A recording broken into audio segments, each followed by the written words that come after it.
મંત્રીઓના ભથ્થામાં વધારો કરવાના નિર્ણય પર કોંગ્રેસની પ્રતિક્રિયા। ભાજપ સરકારે બહુમતીના જોરે મંત્રીના ભથ્થામાં વધારો કર્યો।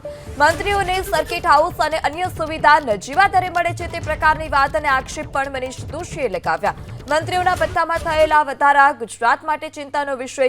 ગુજરાતમાં જન્મ લેતું બાળક 89,000ના દેવા સાથે જન્મે છે। સરકાર જો કોઈ વિકાસ કર્યો તો દેવામાં વિકાસ કર્યો છે।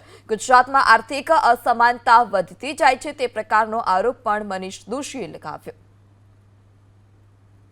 મંત્રીઓના ભાડા ભથ્થામાં વિશેષ વધારો કરીને બહુમતીના જોયે જે નવી જાહેરાત કરી, મને એમ લાગે છે કે ગુજરાત અને ગુજરાતીઓ માટે વધુ એક ચિંતાનો વિષય છે।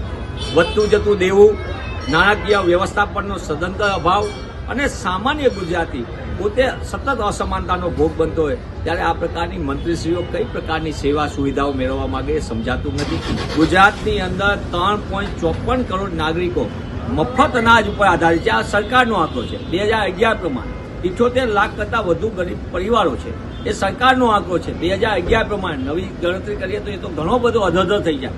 તેવા સંજોગોમાં એક તરફ સામાન્ય ગુજરાતીની આવક ઘટતી જાય છે અને બીજી બાજુ મંત્રીઓની સુવિધામાં સતત વધારો થતો જાય છે, એ આ આપણા સૌના માટે ચિંતાનો વિષય છે।